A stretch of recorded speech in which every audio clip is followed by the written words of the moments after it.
On va aller directement, les frères. Monsieur Mohamed Mustafa, bonjour. Shalom à toi. Mohamed. Oui, bonjour, bonsoir. Ah, pasteur, je suis là. Ou bien je ne parle pas. L'élévite t'attend. Après, tu vas parler. Pardon. Ok. Je ne vais pas parler. Je Ok. vais te donner ton temps. Tu vas faire ton exposé. Pas de problème. Ouais, Mohamed Mustafa, quelles sont les nouvelles?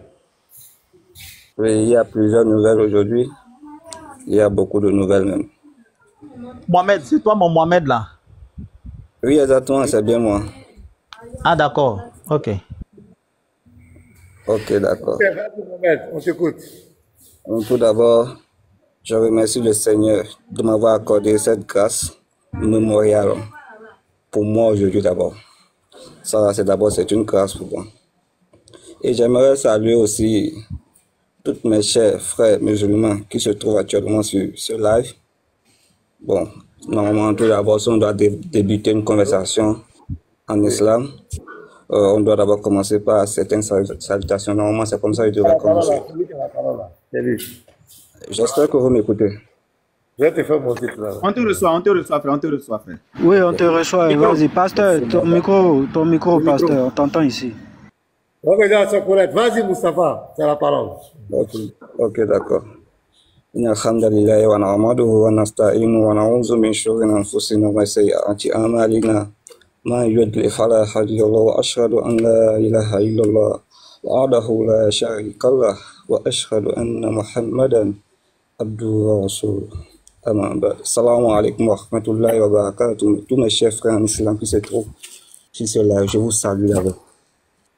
Soyez bénis. Et je salue surtout ceux qui se trouvent sur le panel actuellement de m'avoir accueilli. Je vous remercie beaucoup.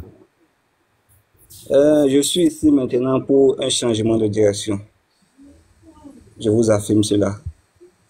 C'est vrai que c'est quelque chose, c'est un tournant qui va un peu chambouler beaucoup de choses. Mais c'est vraiment nécessaire. Très nécessaire même.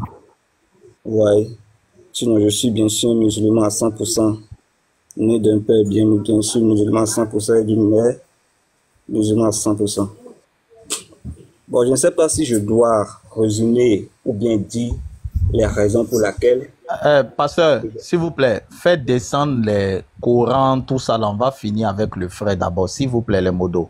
Voilà, les modos ne font plus monter. Voilà, actuellement c'est Mustafa qui est la priorité, ne faire plus monter quelqu'un. Après, ils vont monter, les Ahmed, les Kobina, on va rentrer dans le débat, mais ici, c'est Mustafa, ce qu'il dit nous intéresse beaucoup. Il vient de dire une phrase vraiment intéressante. Allons-y, Mustafa, allons-y. Ok, d'accord. Je ne sais pas si je dois développer les raisons pour lesquelles je dois faire ce changement, parce que ça serait un témoignage un peu long. Je ne sais pas, ou bien je dois faire juste un petit résumé. C'est pas... Est-ce que vous me le permettez? Vas-y, tu as le temps, faut nous faire un petit résumé, vas-y. Moi, je me souviens, Mohamed, tu étais monté dans mon panel, on parlait des miracles de l'islam. C'est toi, oui, non? exactement. Ok, vas-y. Bien. Ok, d'accord, vas-y. Sinon, c'est pas quelque chose de maintenant. Déjà, quand j'étais déjà plus jeune même, je vous dis en vérité, quand on est musulman. Il est carrément impossible à un chrétien de venir convertir un musulman. Lorsque j'étais plus jeune, bon, je suivais à certains débats que je suivais. Quel chrétien peut venir devant moi en ce temps me dire, parler de Jésus-Christ, ou bien et consort Jésus? C'est impossible. Comment? Par quelle chimie il va me parler et je vais le croire? C'est impossible. Il va prendre, il peut dire quoi même? Moi, d'abord, un chrétien ne pourrait même pas me faire face pour me parler de la religion chrétienne. Comment il peut faire? Il n'aura même pas des arguments. C'est impossible. J'étais trop fort. Il va dire quoi? Tu te casses. Toi qui? Dans le temps, tu ne peux rien. Je te mets assis, on parle. Non. Tu commences à sortir des arguments. Mais je te demande, mais si tu t'entends parler. Je te demande, mais au fil du temps, qu'est-ce qui s'est passé? Dans le temps avant, bien sûr, toutes les paroles de la Bible sont contradictoires. Tout. Il y a beaucoup de contradictions dans la Bible. plein de contradictions. Mais ce qui est bizarre, depuis un temps, j'ai suivi une prêche chrétienne. À ma grande surprise, tout ce que j'étais en train de voir comme contradiction dans le temps, mais je commençais à les comprendre. Mais je me demandais comment c'est possible. C'est pas possible. J'écoute la prêche, je me dis, mais qu'est-ce qui se passe? Ce que ceux-ci sont en train de dire là, ils ont raison, hein. Ils ont raison, parfaitement raison, mais j'ai dit, mais qu'est-ce qui se passe? Mais je ne peux pas accepter ça. Mais bizarrement, j'ai dit donc, je vais essayer de prendre la Bible. Il y a certaines parties de la Bible que j'étais en train de contredire, j'ai dit, je dois le lire. J'ai pris la Bible, je les ai lus, mais j'ai commencé à les comprendre. J'ai dit, mais c'est pas possible, comment c'est possible? Surtout là où on parle de Dieu a un Père, il a un Fils, il a un Saint-Esprit. On dit Dieu, il y a tout, vraiment, il y a trop de chantage. Je dis, mais avec tout ça là maintenant, comment un chrétien peut suivre cette religion? Mais j'ai dit, mais bizarrement, j'ai fini par comprendre que ce que je comprenais avant, en réalité, je ne comprenais rien. Je n'avais aucune connaissance en principe. Et des choses ont commencé à se révéler en moi. Des choses ont commencé à se révéler. C'est un résumé, je suis en train de faire, sinon c'est un peu bien long. C'est plus que ça. C'est juste un résumé. Mais maintenant, il se fit un jour, j'ai dit, il faudrait que j'essaie de tester ou bien de tester cette croyance. Qu'est-ce que j'ai fait? Ils ont lancé une demande d'emploi. Vous voyez? Une demande d'emploi. On était au nombre de 147, exactement 147. Bon, moi, j'étais sûr que je ne pouvais pas être reçu. Moi, j'étais convaincu parce qu'il y avait déjà des gens là qui avaient déjà une compétence plus élevée que moi. Bien sûr. C'est vrai que j'avais moi aussi mes compétences, bien sûr, pour ce domaine. J'ai dit, bon, cette fois-ci, je vais déposer ma demande d'emploi au nom de Jésus-Christ. Juste. Maintenant, je verrai ce qui va se passer. J'ai déposé ma demande. Juste après 2 semaines, je reçois un appel. On dit, Monsieur Moustapha, vous êtes reçu. Veuillez bien venir à l'agence, telle agence. Ça s'applaudit. J'étais vraiment sur le choc. Mais j'ai dit, mais comment c'est possible? Mais j'ai dit, j'irai là. Et je suis allé. Ils m'ont félicité que j'ai été reçu. J'étais tellement étonné. J'ai dit, mais comment c'est possible? Sur 147 personnes, une seule personne qui a été reçue, c'était moi. Mais, alors qu'il y avait déjà des gens qui ont des compétences plus que moi. Parmi ceux qui ont déposé le dossier. Et je le savais très bien. J'étais même pas sûr. Mais j'ai dit, comme déjà je suis en train de croire en quelque chose, j'ai dit, j'ai bien répété ces mots. Je dépose ce dossier au nom de Jésus. Et c'est ces mots que j'ai employé pour déposer le dossier.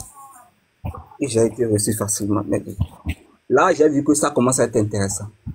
Et j'étais là. De là, maintenant, j'étais obligé de faire certaines recherches. J'ai commencé mes recherches. Je me suis payé une Bible. J'ai commencé à la lire. Et après, j'ai dit, d'accord. Maintenant, parce que moi, dans ma religion, je sais que moi, ma religion, c'est une religion de paix, de tranquillité. Et là, on est en train de sauver un seul Dieu, qui est bien sûr Allah. Maintenant, comment je peux faire pour laisser fonctionner le seul créateur Allah et suivre Jésus-Christ?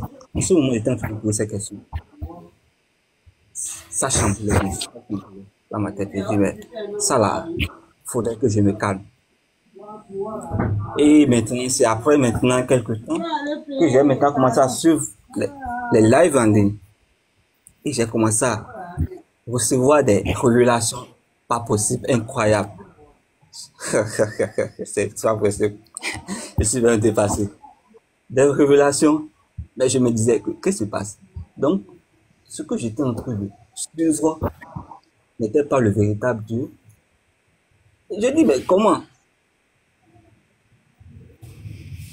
Et il y a des preuves, des preuves.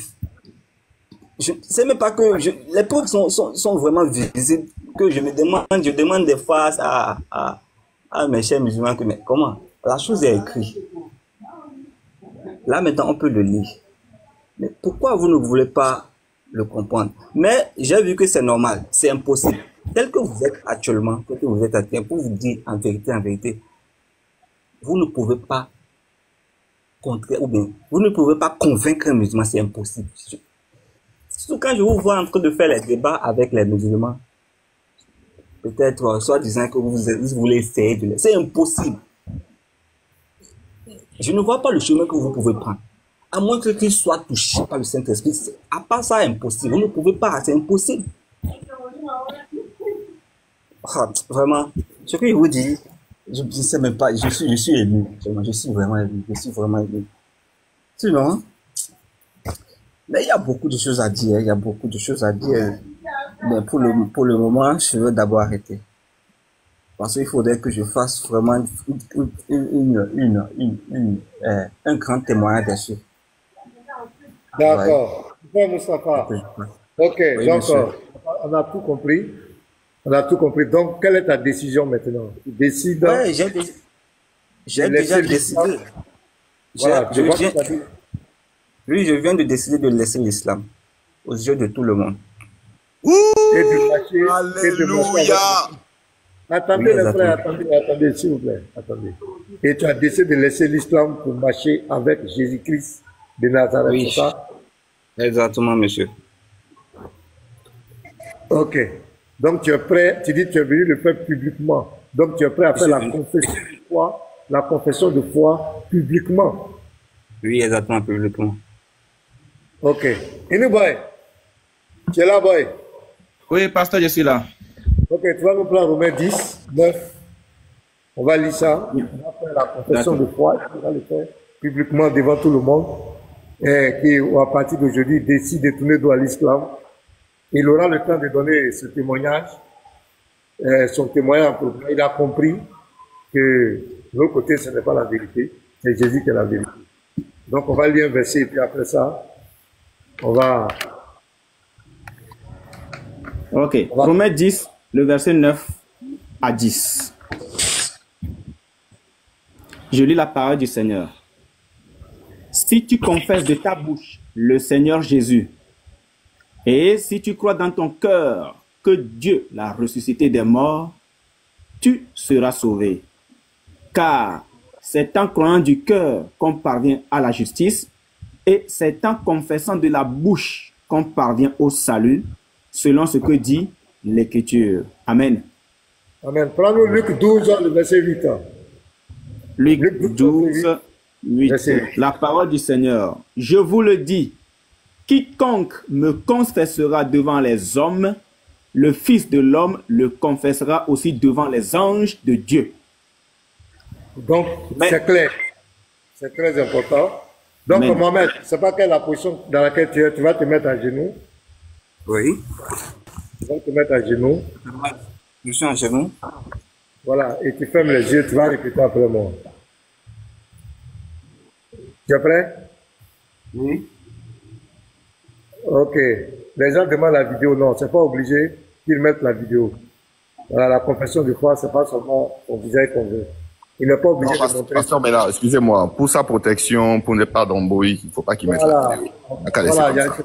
Voilà. Ok. Le ciel témoigne, les anges témoignent, les hommes témoignent, c'est bon. Ok.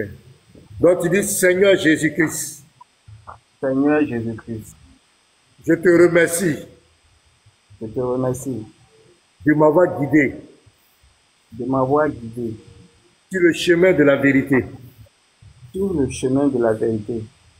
Je te reconnais Je te reconnais comme mon sauveur personnel comme mon sauveur personnel et mon Seigneur. et mon Seigneur.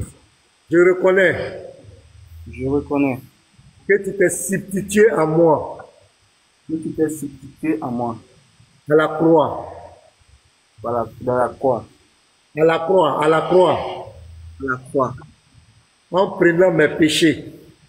en prenant mes péchés. Et tu es ressuscité Et tu es ressuscité pour ma justification, pour ma justification, afin que j'ai afin que j'aie la vie éternelle. la vie éternelle. Seigneur Jésus-Christ, Seigneur Jésus-Christ, accepte-moi accepte-moi comme ton Fils comme ton Fils et ton disciple. et ton disciple. Donne-moi ton Saint-Esprit Donne-moi ton Saint-Esprit afin de me conduire afin de me conduire jusqu'à la fin de mes jours jusqu'à la fin de mes jours à la vie éternelle. à la vie éternelle. Amen. Seigneur Jésus-Christ, Seigneur Jésus-Christ, écris mon nom écris mon nom dans ton livre de vie. dans ton livre de vie. Merci Seigneur Merci Seigneur de m'accueillir de m'accueillir dans ton royaume. dans ton royaume. Au nom de Jésus-Christ. Au nom de Jésus-Christ. Amen. Amen.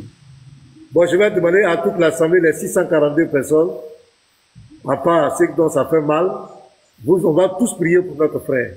Ceux qui sont sur le panel, on va tous prier pour notre frère Moustapha Ahmed.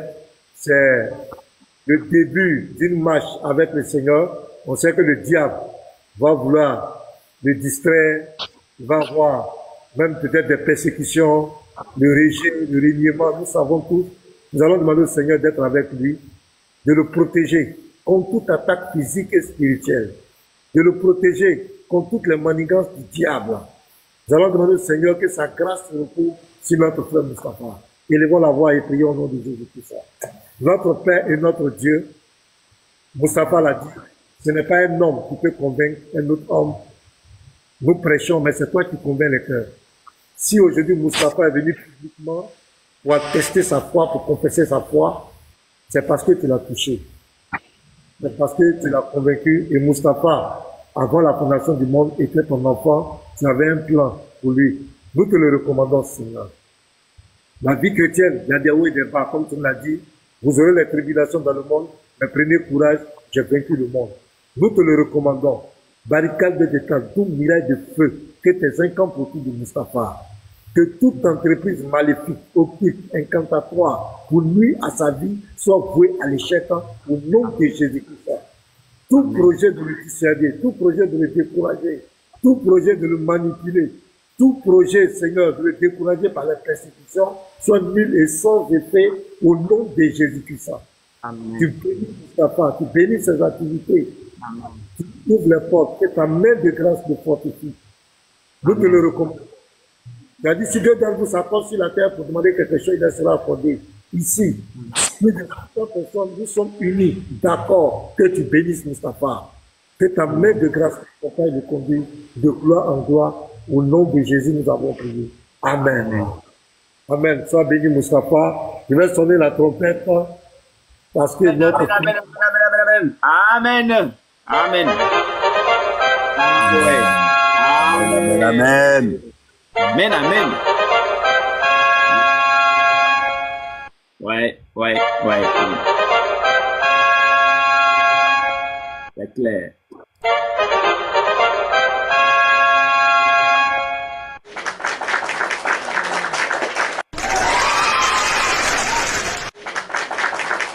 Il y a de la joie dans le ciel.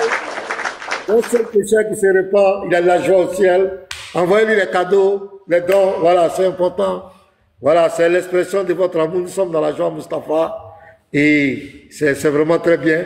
J'aimerais bénir la vie de l'apôtre Elvis.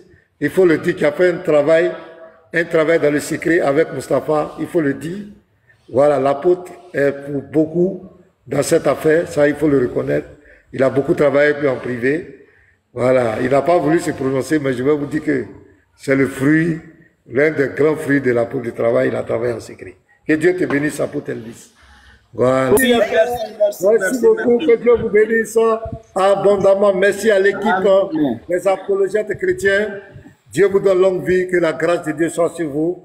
Et c'est ça, argument contre argument. Nous n'avons pas besoin de parler de la vie privée des gens, d'accuser des gens injustement. Donnez les preuves, le Seigneur fait le reste. Mon frère Mustapha Ahmed, que Dieu te bénisse abondamment. Que la grâce, la paix du Seigneur soit avec toi. Nous, on est là, à ta disposition. Comme tu as déjà beaucoup en contact avec l'apôtre, chaque fois, les gens vont essayer actuellement, ils sont allés vérifier déjà ton profil. Ils vont essayer de te contacter, te dire du n'importe quoi. Nous sommes là. Si tu as des préoccupations, voilà, nous sommes là. Viens vers nous, on va t'expliquer. Toutes les questions sur la foi en Christ, les ambiguïtés que tu as encore sur la foi en Christ, qui vont vouloir te présenter, nous sommes là, nous sommes disposés, il faut nous contacter. Vraiment que Dieu te fortifie, mon frère. Petit Mato, quelle est ta bonne nouvelle? Et puis on va avancer avec le Lévite. Bon, pasteur, bon, je préfère vous appeler en inbox. Je vous appelle en inbox et puis voilà. Je vous présente soit, c'est quelle on va manière de mettre l'eau? C'est quelle manière de soit, mettre l'eau on va dans rendre ça, 12 on va regarder ça, pardon. Oh. On continue notre exposé. On est avec le Lévite. S'il y a des musulmans qui veulent monter, vous pouvez monter. J'ai 1 heure du temps avec vous encore. Voilà, jusqu'à 19 h, j'arrête. Donc vous avez le temps. Le Lévite, si tu as quelque chose à dire, mon frère, tu as la parole.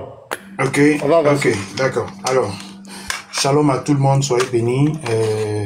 Que la paix du Seigneur demeure avec le bébé, le nouveau-né en Christ. Sache, le frère, que à cause de toi, les anges sont heureux ce jour.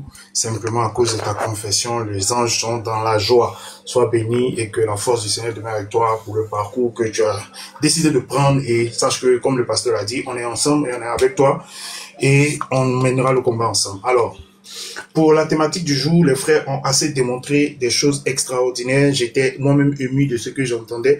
Et du coup, je veux apporter ma pierre à l'édifice. Juste pour clarifier quelque chose, je voudrais d'abord d'entrée de jeu dire que c'est Allah lui-même qui a mis les musulmans dans les problèmes. C'est Allah, ce Dieu-là qui a mis les musulmans dans des problèmes. Pourquoi je dis que ce Dieu a mis les musulmans dans des problèmes? Parce qu'il le dit clairement lui-même. Alors, je vais sortir la sourate 29 sur laquelle je vais m'appuyer pour faire mon exposé. Sourate 29, je vais ouvrir ma caméra. Voilà. Sourate 29, voilà. Donc, la sourate Al-Ankabut, sourate 29, verset 46. Vous allez voir ce que Allah a dit à ce propos en mettant tous les musulmans dans l'erreur. Alors, là voici. Sourate 29, verset 46. Voilà. Et ne discutez. Voilà ce que Allah dit. Je pousse encore, voilà. Et ne discutez que de la meilleure façon avec les gens du livre. Alors, les gens du livre, ce sont les juifs qui sont les gens du livre, selon le Coran lui-même. Alors, sauf ceux d'entre eux qui sont injustes. C'est-à-dire, il ne faut pas discuter avec les gens injustes qui font partie des gens du livre. Et dites, nous croyons en ce qu'on a fait descendre vers nous. Donc, il dit que les Juifs doivent dire qu'ils croient en ce qui a été descendu vers eux. Et nous savons ce qui a été descendu vers les Juifs, ce sont les prophètes, c'est l'évangile, c'est la Torah, etc. Et dites, nous croyons en ce que nous avons fait descendre vers nous et descendre vers vous. C'est-à-dire, les Juifs doivent dire, nous croyons en ce qui est descendu vers nous. J'ai parlé de la Torah, l'évangile, les prophètes, etc. Et nous croyons aussi en ce qui est descendu vers vous. Et vous, le vous ici représente les musulmans. Tandis qu'ils doivent croire aussi au Coran. C'est ce que Allah dit. Tandis que notre Dieu et le vôtre est le même. Donc Allah se présente ici en tant que le Dieu des Juifs et le Dieu du Coran, c'est-à-dire le Dieu des Juifs et le Dieu du Coran sont les mêmes. C'est ce que Allah dit ici. Et notre Dieu et votre Dieu est le même. Vous voyez, notre Dieu et votre Dieu est le même. Et c'est à lui que nous nous soumettons. Donc Allah veut faire croire ici aux musulmans qu'il est le Dieu des Juifs. C'est le Dieu qui a envoyé tous les prophètes.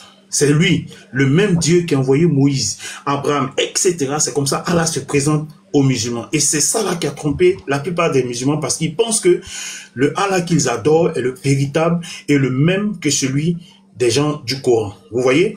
Alors, pour cela, on va aller prendre Ésaïe, puisque Allah se présente en tant que celui qui a envoyé Ésaïe. Et vous voyez, dans Ésaïe ici par exemple, On va prendre Ésaïe 45. Vous allez voir la marmaille de Allah. Nous voyons que, nous savons, vous êtes tous témoins que Ésaïe a parlé avant le Coran. N'est-ce pas? Ésaïe a bien parlé avant le Coran. Et dans Ésaïe 45 au verset, on va dire au verset 5 par exemple, au verset 5, voilà, il se présente. Le Dieu d'Ésaïe se présente au verset 5. Regardez, je suis l'Éternel et il n'y en a point d'autre. Or moi, il n'y a point de Dieu, j'étais saint avant que tu me connusses. Donc ici, l'Éternel, que Allah, dans son verset de la sourate 26 au 49, fait croire que c'est lui qui est ici, qui se présente ici. Je suis l'Éternel, puisqu'il dit que votre Dieu et le vôtre est le même. Donc Allah se présente comme celui-ci. Et quand on voit ici qui est venu avant, cette parole qui est venue avant le Coran, nous lisons ici, je suis l'Éternel, il n'y a point d'autre que moi. Or moi, il n'y a point d'autre Dieu. Donc ici, l'Éternel fait une déclaration. Et Allah fait croire aux gens que c'est lui qui a fait cette déclaration. On poursuit au verset 6.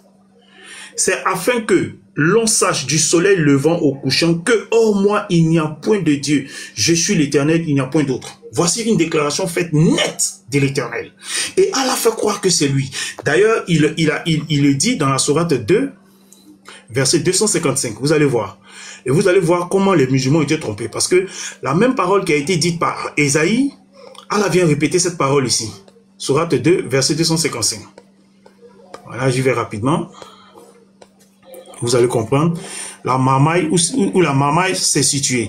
Et c'est comme ça qu'il a trompé les musulmans. Voilà pourquoi d'entrée de jeu, j'ai dit que le problème avec les musulmans, c'est Allah lui-même. Parce qu'il les a trompés. Il leur a fait croire que c'est lui, le même Dieu, qui a parlé dans Ésaïe. Et quand vous allez lire dans la sourate 255, sourate 2, verset 255, vous allez voir que c'est pareillement ce que l'Éternel a dit là-bas. C'est-à-dire que c'est un plagiat. Regardez, voilà la sourate. Sourate 2, verset 255. Écoutez, Allah, c'est-à-dire il se présente Allah, point de divinité à part lui. Vous voyez, c'est la même chose qu'ici. Je suis l'Éternel, or moi, il n'y a point d'autre Dieu. Donc Allah répète ici ce que l'Éternel avait déjà dit. C'est-à-dire que c'est un usurpateur. Mais quand on regarde ici, Allah, point de divinité à part lui, le vivant, c'est lui qui subsiste par lui-même, etc., etc. On a l'impression que c'est le même Ésaïe qui a parlé là-bas qui parle ici. Vous voyez? Donc, si on s'arrête à ce niveau, on dira que c'est le même Dieu. Et c'est comme ça qu'il a trompé les musulmans. Allah est un usurpateur. Il s'arrête ici. Si tu t'arrêtes ici, quand tu causes avec un musulman, il te sort ce verset-là et il le brandit avec fierté. Donc on a l'impression que ce qui a été dit de l'autre côté, qui est venu avant cette parole, qui est le Coran, Ésaïe a parlé avant cette parole, Allah vient répéter la même chose. Donc si on s'arrête à ce niveau, n'importe qui dira que c'est le même Dieu. D'ailleurs, pour tous les apologètes qui sont ici, au début, avant d'entrer dans les sources islamiques, on pensait tous que le Dieu de la Bible, c'est le même que le Dieu du Coran. Et souvent même, vous entendez que nous avons le même Dieu. C'est ce qu'ils prétendent. C'est sur la base de ce que Ésaïe a dit et ce que Allah a repris ici. Puisque ce sont pratiquement les mêmes mots. Or, moi, il n'y a point d'autre Dieu, point de divinité, etc. C'est ce que Ésaïe avait dit. Cependant, Ésaïe l'a dit bien avant Allah. On va retourner dans Ésaïe. Regardez bien, maintenant, ça va commencer. Vous voyez? Je suis l'Éternel, c'est ce qu'il a répété là-bas. Le même Ésaïe, pour attraper Allah, c'est pas compliqué. Il faut poursuivre simplement de 5, 6, tu vas simplement un peu plus loin dans le 11. Voilà où tout va s'écarter.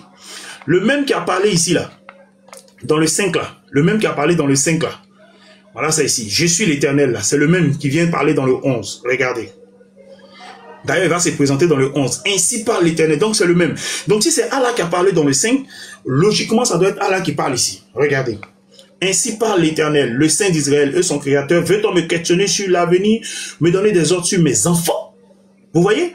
Donc, on doit logiquement se dire que Allah a des enfants. Mais qu'est-ce que Allah dit à propos des enfants? Regardez. À la sourate 17, parce qu'il faut toujours faire le comparatif pour voir si c'est le même Dieu. Sourate 17, verset 111. Vous allez voir. Allah va rejeter cette parole d'Ésaïe. Sourate 17, verset 111. On y va rapidement. Voilà. Sourate 17, verset 111. Voilà.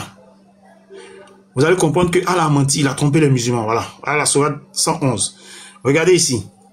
Et dit, louange à Allah qui ne sait comment jamais attribuer d'enfant. Alors qui a parlé ici là? N'est-ce pas l'Éternel qui dit que tu veux me questionner sur l'avenir de mes enfants? Mais nous venons ici directement. Allah dit qu'il ne s'est jamais attribué d'enfants. Vous voyez le mensonge de Allah? Donc Allah a usurpé l'identité de l'Éternel. Parce que tu ne peux pas prétendre qu'en hormis toi, il n'y a point de Dieu, pendant que ce qui avait été dit par Isaïe était clairement l'Éternel, et tu fais croire dans la sourate 29, verset 46, que le Dieu des Juifs, c'est toi. Et ici, automatiquement, tu viens rejeter ça. Donc, par ce verset, nous voyons le premier mensonge que Allah a proféré. L'usurpation de Allah, c'est un usurpateur. Allah a usurpé le titre de point de divinité, qu'il est la divinité suprême. Et automatiquement, quand on poursuit dans Ésaïe, on attrape ici. Ésaïe dit que l'Éternel a des enfants. Allah dit ici qu'il n'a point d'enfants. Vous voyez le mensonge de Allah, et c'est comme ça qu'il a trompé la plupart des musulmans. Ça, c'est le premier point. Maintenant, on poursuit, parce que j'ai pris des notes. On poursuit, là. Où c'est? Voilà. J'ai dit ici, voilà. Donc, voici les notes que j'ai prises. Maintenant, on va aller en profondeur. Voilà. Ce que je veux faire sortir ici, c'est que Allah dit dans son Coran, j'ai fait les captures. Voici les captures ici. Regardez. C'est aussi simple que ça. Regardez.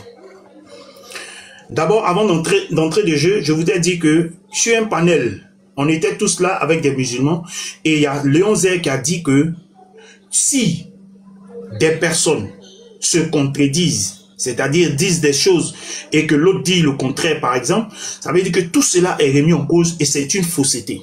J'ai demandé à Léon Zé ce jour-là, est-ce que des personnes qui se contredisent, leur histoire est caduque? Il dit oui, il a confirmé. Or, nous voyons que dans l'islam, les savants qui expliquent le Coran se contredisent eux-mêmes à tout bout de champ. Donc, du coup, tout ce qu'ils racontent est caduque. Mais je suis allé dans le Coran. Vous voyez la sourate Al-As-Safa.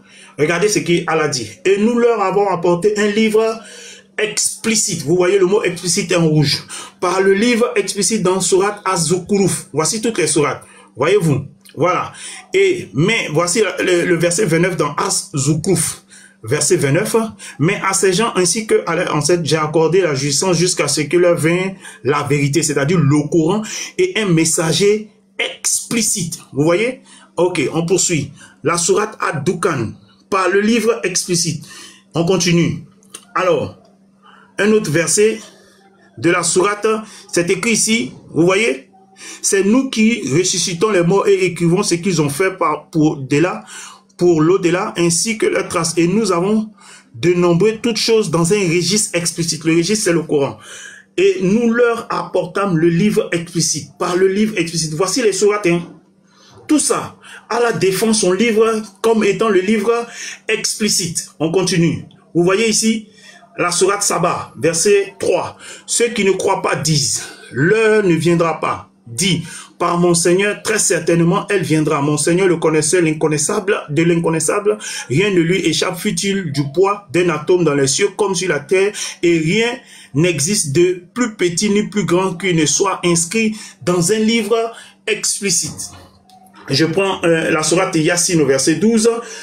Voilà, c'était dans toute chose, dans un registre explicite. C'est le Coran. Voilà, tout ça parle de livre explicite. Alors, ma question par rapport au livre explicite, je voudrais savoir, si un musulman monte ici pour se défendre, ma question est très simple. Comment se fait-il que des savants viennent expliquer un livre qui est déjà explicite? Parce que tout savant qui a explicité, ne serait-ce qu'un seul verset du Coran, comme quoi, parce que quand on donne une explication à un verset, c'est parce que ce verset n'est pas clair. Allah se prétend comme son livre étant explicite. Alors tout savant qui vient expliquer un seul verset du Coran, c'est-à-dire les tafsirs, les hadiths, etc., peu importe, mais tout savant qui explique un seul verset du Coran est en train de faire passer son Allah pour menteur. Parce que Allah dit que son livre est un livre, voici ça, voici les versets du livre explicite. Donc du coup, moi, ma question est très simple et je vais chuter par là puisque j'ai dit que j'avais pas grand chose à dire puisque les frères ont déjà tout dit. Comment dans plusieurs versets, près de 80 versets du Coran, Allah prétend que son livre est explicite. Alors comment des gens font pour expliquer un livre qui est déjà explicite? Veut-il nous faire comprendre que Allah a menti? Ou ils sont plus savants que Allah, qui dit que son livre est explicite? Donc ma question s'arrête là. Maintenant, je finis. C'est la plus grande contradiction qu'aucun musulman ne peut réfuter. Exactement. Exactement. La contradiction qu'aucun musulman, même avec sa malhonnêteté, dosée du diable, aucun musulman ne peut expliquer ça. C'est la contradiction. Vas-y, frère. C'est clair. C'est clair. Justement. Et je vais montrer un verset qui dit, sinon deux versets même qui montrent clairement que Allah n'est pas un Dieu crédible. Regardez ici. J'ai posé cette question depuis le début même de cette histoire interreligieux dans laquelle je suis rentré, et lorsque la chose a commencé à devenir, à aller en profondeur, j'ai posé cette question et jusqu'à présent personne ne me répond. Regardez. Sourate 2, verset 117. Regardez ce que Allah dit. Allah ne mérite aucune crédibilité. Regardez. Il est le créateur des cieux et de la terre à partir du néant. C'est-à-dire que Allah dit que lorsque lui crée là, c'est à partir du néant. Regardez ce qui est écrit. À partir du néant. Le néant en français, c'est rien. Maintenant, regardez la suite. Lorsqu'il décide une chose, il dit seulement soit elle, soit elle est aussitôt. Quelle est cette chose que Allah a créée par le soit et la chose est venue aussitôt? Ça n'existe pas. Sourate 2, verset 117. Ça n'existe pas. Le aussitôt est un mensonge de la part de Allah. Aussitôt là. Donnez-nous une seule chose, musulmans. Une seule chose que Allah a créée et puis c'est venu par aussitôt. Je finis par ce verset. La sourate 8, verset 43. Sourate 8, verset 43. Regardez encore le mensonge de celui qui s'est fait passer pour Dieu. Regardez. Sourate 3, verset 48. C'est ça? Ou c'est Sourate 43, verset 8, je ne sais plus. Qui parle de quoi? Qui parle de quoi? Faut paraphraser. Du verset où il disait, en songe, voilà, il dit, en songe, nous te les avons montrés peu nombreux. 8 ans. Oui, c'est ça. 43, non? 8, 43, non? 46, c'est pas, c'est fait là-bas. Voilà, c'est ça. Voilà ça. En songe, Allah te les avait montrés peu nombreux, car s'il te les avait montrés nombreux, vous seriez sûrement fléchis et vous seriez sûrement disputés à propos de l'affaire. Mais Allah nous en a préservé, il connaît le contenu. Regardez ça, Allah a présenté quelque chose qui n'est pas vrai. Regardez, il dit en songe, nous te les avons présentés peu nombreux. Lorsque je demande aux musulmans, c'est que Allah a présenté de peu nombreux là, est-ce que c'était la vérité ou c'était le mensonge? Aucun musulman n'ose répondre. Je suis parti prendre le tafsir de ce verset.